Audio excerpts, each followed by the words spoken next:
Olá, amigos, aqui é o Wagner Borges falando. Este é o programa Viagem Espiritual, aqui pelos 95.7 FM da Rádio Mundial de São Paulo. Nosso programa de todos os domingos, de 12h30 até as 13 horas. Hoje aqui com a gente o nosso amigo Jean. Finalmente, hein, Jean? Estava fazendo um programa com o Euri, com o outro rapaz aí da semana passada, né? O Celso. Finalmente você voltou, tá tirando muita folga, hein, cara? Ah, você pode. Puxa, eu não posso, tá vendo? Que injustiça. Vamos lá.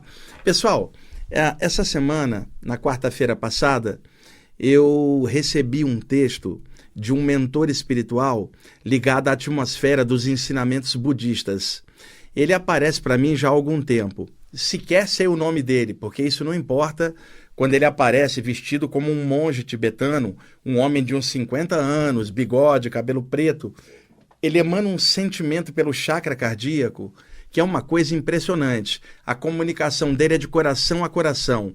Não é uma comunicação só mental. Ela vem do chakra cardíaco dele para o meu chakra cardíaco como uma onda de sentimento, e aí eu entro naquela vibração e escrevo alguma coisa. Acontece que essa semana rolou aquele mecanismo mediúnico que eu sempre conto para vocês. É o seguinte: muitas vezes durante as saídas do corpo, um mentor espiritual ou um grupo de mentores escora o projetor astral fora do corpo e introjeta dentro da mente dele uma massa de formas mentais, como se fosse uma nuvem luminosa no chakra coronário do corpo astral lá fora. A mente do projetor é interpenetrada por essa massa de ideias. Ele cai para dentro do corpo. Na hora que ele encaixa, o cérebro às vezes trava essa memória e a pessoa acorda no corpo físico e não consegue acessar esse conteúdo. Mas aquilo permanece na aura da cabeça da pessoa, vamos chamar assim a aura do corpo mental, e durante o dia, aquele mesmo amparador acopla com a pessoa, dá um toquezinho no chakra coronário da pessoa na vigília, e aquilo que estava na atmosfera da mente desce para dentro do cérebro, para a consciência da vigília, a consciência de alguém encarnado. Imediatamente, então, a pessoa começa a escrever aquele conteúdo de ideias, que na verdade está descendo naquele momento, fazendo o download, mas que já estava inserido no campo mental da pessoa horas antes, durante as saídas do corpo. Então, quando é assim, eu desperto no corpo e percebo que tem algo, mas não consigo lembrar. E aí eu fico tranquilo, porque eu sei que horas depois aquilo vai descer, vai fazer o download. E isso aconteceu na quarta-feira. Eu acordei com essa sensação de que tinha algo na mente, deixei passar as horas. Quando foi no meio da tarde, eu estava trabalhando no computador escrevendo, quando esse monge budista apareceu. Ele abriu as mãos assim, do coração dele brotou uma energia, entrou no meu coração e o texto então desceu. Era um texto falando do Buda, dos ensinamentos clássicos do Buda. E esse mentor, ele aparece para mim já há vários anos, nunca me doutrinou com coisa budista, nada. Ele é de um amor e um respeito, ele apenas acopla e passa valores relativos ao budismo, que é a área a qual ele está ligado. E quando eu digo ligado, não é apegado, não é doutrinador daquilo. Simplesmente ele trabalha naquela vibração dos ensinamentos do Buda e tenta passar cá para baixo alguns desses valores, mas é claro, adaptado ao nosso contexto atual, contexto ocidental, dentro da área urbana onde nós moramos. Então, o mais importante não é que seja ensinamento do Buda ou que seja um mentor ligado a isso. Importante sempre é conteúdo. Simplesmente observe se o conteúdo daquilo é evolutivo, melhora a consciência de quem lê, escuta ou assiste aquilo. Então, o mais importante não é o nome da entidade, e alguns também podem até duvidar: olha, eu acho que você não recebeu nada, isso é uma coisa da sua mente, eu não acredito em nada disso. Não importa, eu sei o que acontece comigo e eu estou tranquilo com isso. Mas o mais importante é o conteúdo, né? E mesmo alguém que nem admite que possa vir um texto por via espiritual, preste atenção no conteúdo e vê se é legal. Se for legal, aí não é importante quem é o autor, se é animicamente alguém aqui encarnado ou se é mediunicamente uma presença extrafísica. Ainda mais nesse caso que eu estou contando. Não é a mediunidade no sentido clássica.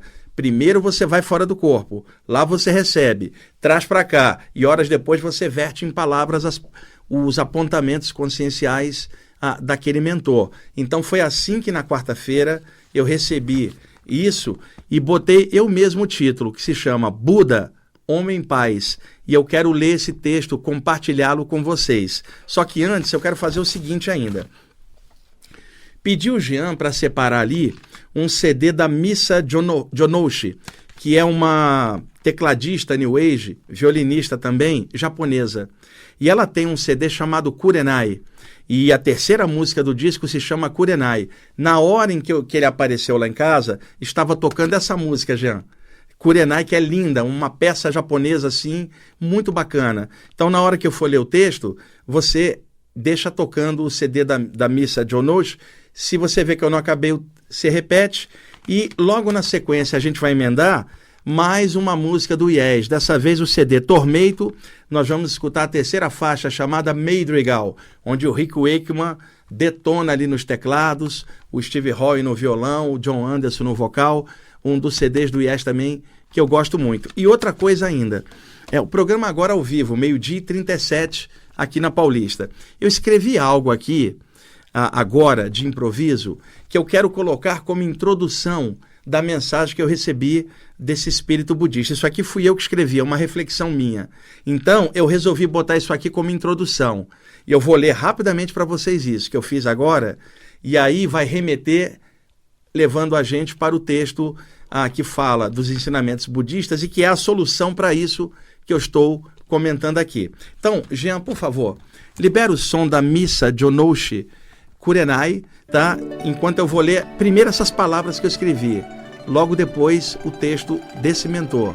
E isso aqui que eu escrevi, não é pelo fato de eu ter escrito que eu estou fora disso aqui, eu também estou dentro daquilo que eu escrevi, e assim como 7 bilhões de outras pessoas encarnadas também estão. Isso aqui é para todo ser humano, incluindo eu mesmo, você que está ouvindo, assistindo, porque todo ser humano é assim, todo espírito encarnado aqui na Terra vai compreender isso que eu estou falando aqui, porque todos nós passamos por isso e às vezes é bom uma reflexão.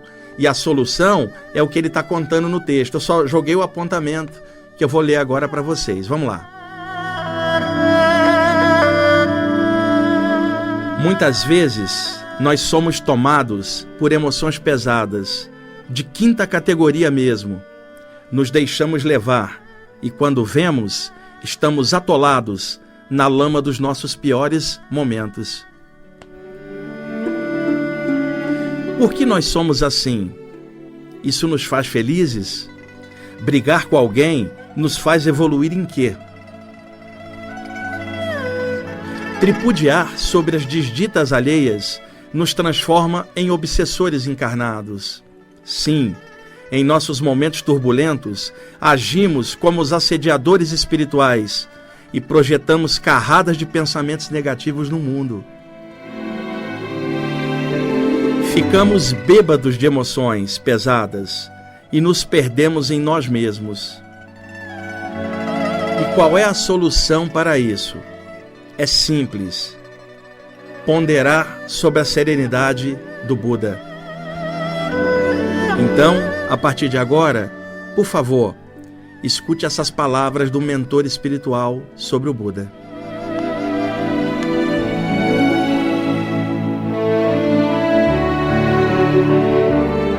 Falar do Buda é falar de bondade, é sentir o coração desabrochando sob o sol da paz. O iluminado viveu nas terras do Oriente, mas abraçou o mundo todo. O seu coração não era oriental, pois o amor é universal e incondicional. O seu olhar era sereno, como as águas do lago Manossorovar, nos montes Kailash, no Himalaia. A sua aura tinha a cor dourada, que derretia as crostas da ignorância. Vários seres de luz o acompanhavam invisivelmente na assistência espiritual. Por onde ele seguia, eles espargiam as essências sublimes da compaixão. Ele não se considerava um dos instrutores do mundo, e nem pensava nisso. Ele só queria despertar a criança Buda no coração de todos. Pois ele sabia que a terra pura dos Budas não era um lugar no plano espiritual. Para ele, todo lugar era puro, e ele só via bondade em tudo. Esta era a sua condição.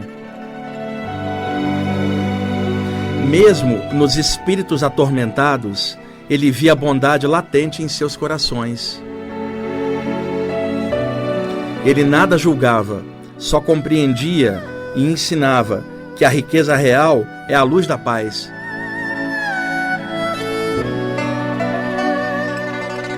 Muitos o temiam, porque, diante dele, as máscaras caíam e só ficava o amor.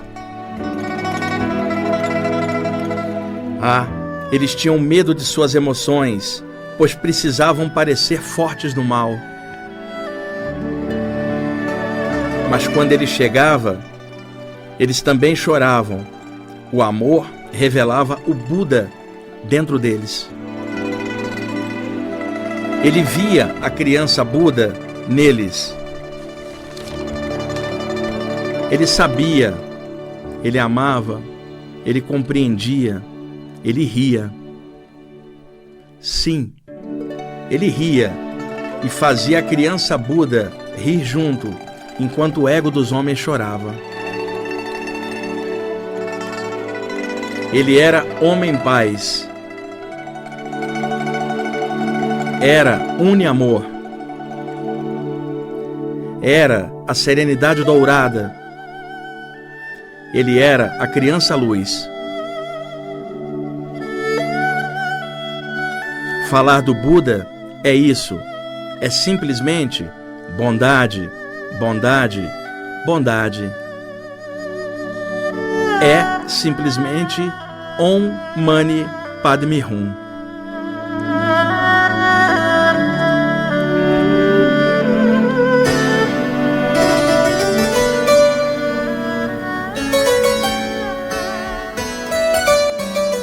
I will be there, said my friend of the distant life, covered in greens of a golden age, set in stone. Follow me, he sounded of dreams supreme. Follow me, drifting within the glow and the afterglow of the eve.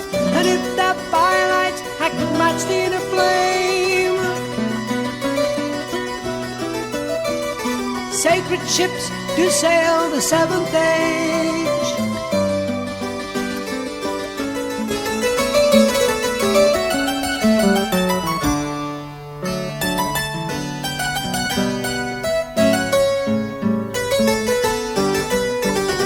Cast off your garments of fear, replace them with love. Most of all, play with the game of the age. Highest of places, remain all as one with you, giving us light and the freedom of the day.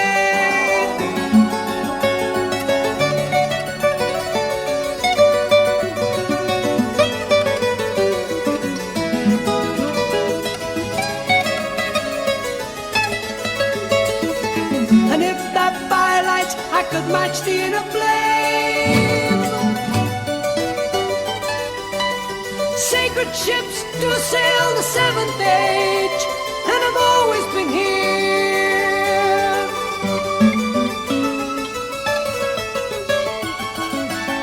Celestial travelers have always been here with us, set in the homes of the universe. We have yet to go. Countless expansions will arrive and flow inside of us. My friend here, fantasy, dancing with the spirit of the age.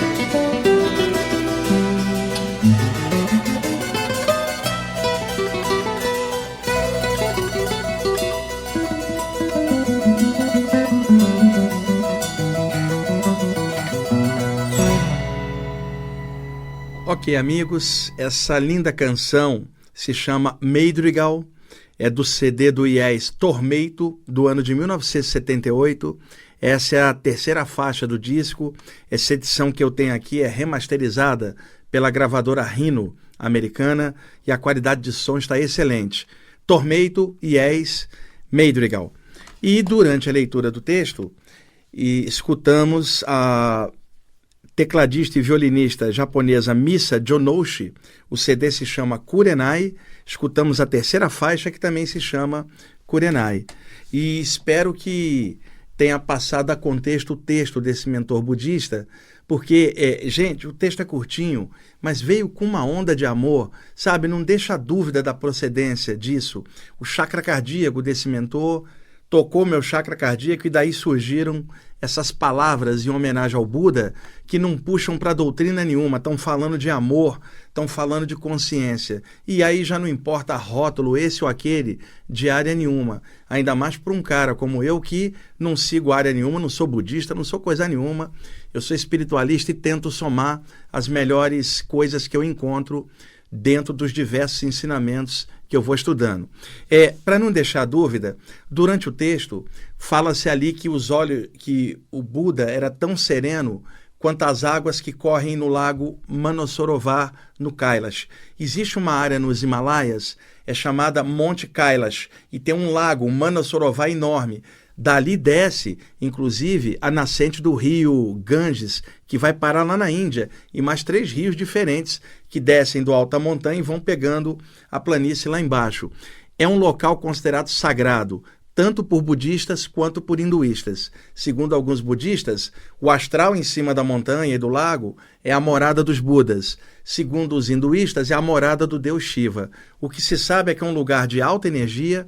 Hoje os turistas não têm mais acesso lá, né? O governo lá da área não deixa ninguém passar, só os peregrinos que vão lá fazer suas oblações, suas preces nesse local. Por isso se fala no texto do lago Manasarovar e do Monte Kailash no Himalaia. Outra coisa, em 500 a.C., o príncipe Siddhartha Gautama alcançou o estado de Budi. Budi, em sânscrito, a tradução é iluminação pura, inteligência pura, um estado de iluminação. Logo, Budi, iluminação. Quem alcança o estado de Budi torna-se um Buda.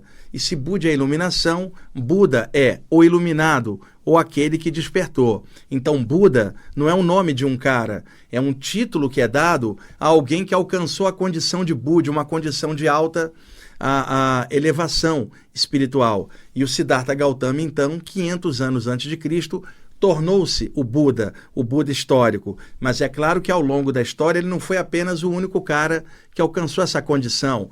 Outros homens e mulheres antes dele, nos séculos anteriores, também alcançaram essa condição, mas viveram isolados, não vieram a público. Ele foi o primeiro a vir a público falando dessa nova condição, o estado búdico, e que todo mundo teria acesso a isso, porque teria um Buda criança dentro do coração, apenas adormecido, esperando despertar, um momento do acordar da pessoa para ela também tornar-se Buda. Então, Buda tanto se refere ao Siddhartha Gautama, enquanto Buda histórico, quanto se refere à condição de Budi que alguém chega e que é a condição de todo ser vivo, incluindo nós todos. Então se diz no budismo, mora uma criança Buda dentro de cada coração, só precisa acordar, despertar. E também no texto fala do mantra Om Mani Padme Hum no finalzinho. A tradução desse mantra, literalmente, vinda do sânscrito, é salve a joia no lótus, porque Mani em sânscrito é joia. E quando você fala Padme ou Pame ou Peme, você está se referindo ao lótus que reveste a joia. Então imagine uma joia dentro de um botão em flor. Você não vai conseguir ver o brilho da joia, porque ela está contida dentro das pétalas da flor, a não ser que aquele lótus desabroche e aí o brilho da joia ficará evidente, e aí é Hum. Daí você fala Om Mani Padme Hum. Significa, através da compaixão, abriu as pétalas do chakra do coração, e aí o brilho da joia verte a compaixão de todos os Budas e Bodhisattvas para o universo inteiro, para todos os seres sencientes. E também existem muitas canções budistas que têm o som de sino, pequenos sinos, sinetes, ou até mesmo gongos, muito usados no budismo tibetano, porque é uma metáfora. Por exemplo, quando aqui no Ocidente, numa cidade menor, quando toca o sino da igreja, todo mundo que escuta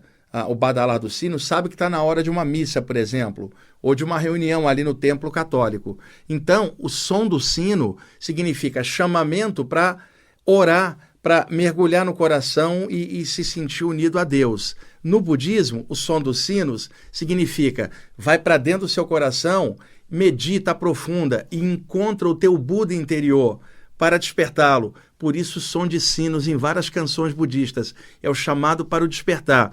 E também, algumas canções budistas, elas se resumem simplesmente, mais ou menos nesse conteúdo aqui, que o som dessa canção viaje por todos os planos e dimensões e por onde essa canção for, por todo o universo, possa partir as correntes da dor e possa despertar as consciências para torná-las Budas, para que todas elas sejam felizes em todos os lugares. É isso que é o ensinamento do Buda, gente, o despertar da consciência, de lucidez, serenidade, discernimento, equilíbrio emocional, amor, compaixão incondicional. E ninguém se torna Buda da noite para o dia. O Siddhartha Gautama, para alcançar a condição de Buda, levou várias vidas e se diz no Oriente que o Siddhartha Gautama lembrava das últimas 500 vidas dele. Então imagina quanto falta para nós ainda para alcançar tal condição. Mas podemos dizer, nós somos pré-Budas. Jean, Budas meninos, ainda muito infantis, muito sem noção, amadurecendo para eventualmente nos tornarmos Buda também, quem sabe em qual vida lá na frente. Igual Siddhartha Gautama ocorreu com ele, vai ocorrer com a gente também. E é legal a gente pensar que nós somos pequenos Budas ainda adormecidos, mas que a gente pode despertar, existe potencial. Agora, qual que é a solução para as nossas emoções pesadas? Vamos falar claro, nossas babaquices internas, todos nós as temos. A solução, gente, é ir trabalhando dia a dia, vida após vida, tentando fazer o nosso melhor, entre qualidades e defeitos, tentando ir em frente, tentando melhorar, tentando seguir. Nenhum de nós é superior a qualquer outra pessoa. Todos nós somos Budas em potenciais, pré-Budas, e no momento certo, ao longo da evolução, nós emergiremos das nossas tolices internas para esta luz que em sânscrito se chama Budi, a mesma luz que o Siddhartha Gautama encontrou nele mesmo, ou melhor dizendo, reencontrou. E é provável que a gente também reencontre em algum momento lá na frente, essa mesma luz, que é aquela luz que está em todas as coisas. E por isso o nosso programa fala que há uma luz que brilha mais do que bilhões de sóis juntos. É a essência da alma. Essa é a luz que mora no coração.